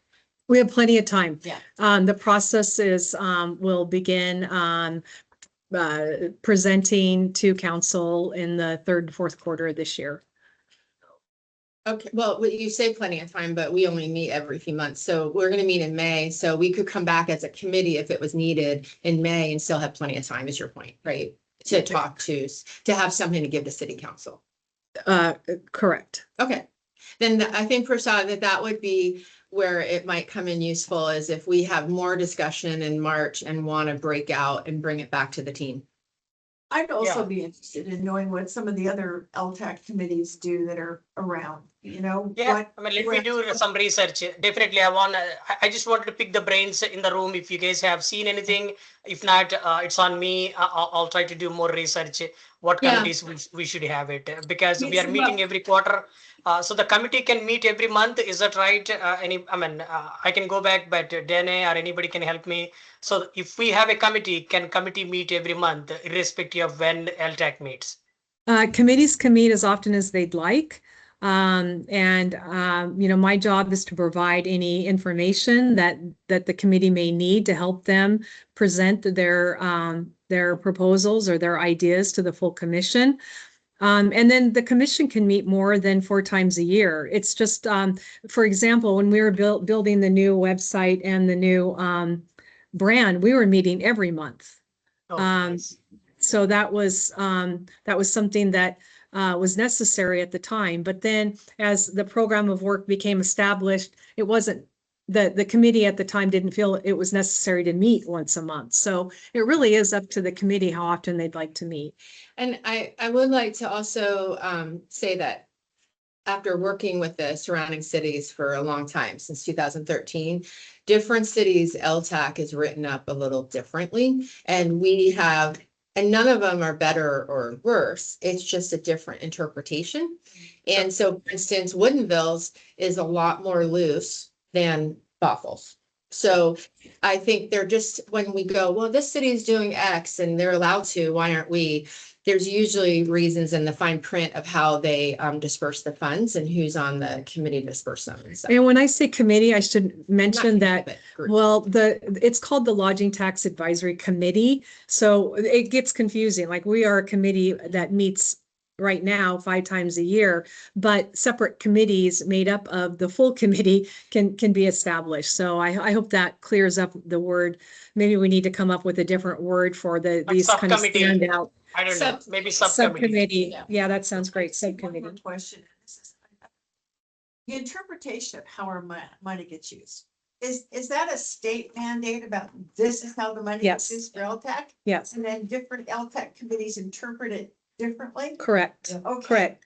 So let me So- give you a great example. Yeah. Some LTACs are so small because they only have 1 or 2 hotels. Yeah. And they interpret marketing very differently because they're a small rural community. They would never be able to do the marketing that Bothell's able to do. So they define marketing as flower baskets on their main street. Mhm. So that is exactly Yeah. where, so it really depends on the committee and what The budgets are so what the different. budget is and how long they've been doing what they're doing and the evolution. You know, like at one time there was a grant program for this committee.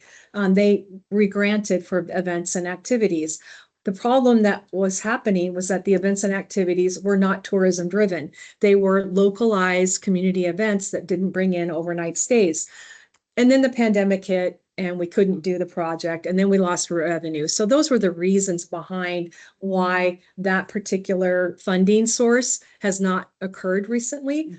But this is the time to be having that conversation. Right, and that's just it. Just open up the windows, air it out, look at everything. and then Absolutely. Decide, do we like the path we're on or do we need Exactly. modification?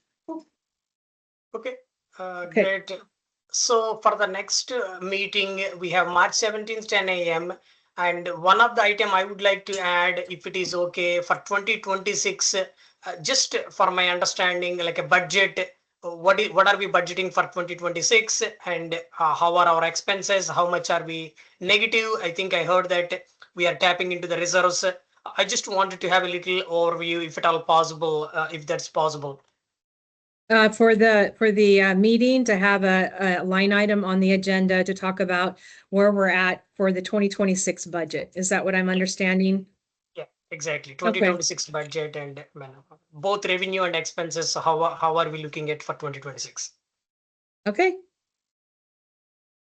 I think that's it. I hope to come next time. I will try my best to be there in person. My apologies, I could not make it today. I was literally thinking to come, but it was just 5 minutes. So I could not join, guys. Thank you very much, Dana. You did a great job. Everything you made my life easier a little bit here. Definitely. that's my job. You're welcome. Thank you. I appreciate you saying that. Thank you. So yeah, nice meeting everyone here. So yeah, if we build a committee, subcommittee, can I talk to you like offline? I mean, we don't have to wait until March. I mean, or do we have to wait until March if we want to create a subcommittee, any committee that we wanted to come up? You can reach out to me and we can have a discussion and go from there. Great. Okay. Sounds good. I don't have any other questions. We can, I mean, unless anybody have anything. I think everyone is shaking their head and I think we're ready to adjourn whenever you want, Okay. we want to get a motion. Yeah. Can we make a motion to adjourn, please? I second. We need a motion first. Yeah. Okay, Motion to adjourn. Very good. We got the second two, right? yes, we received the second. Very good. Okay. So we have the majority. I mean, anyone oppose? Nope, Hearing none. Yeah.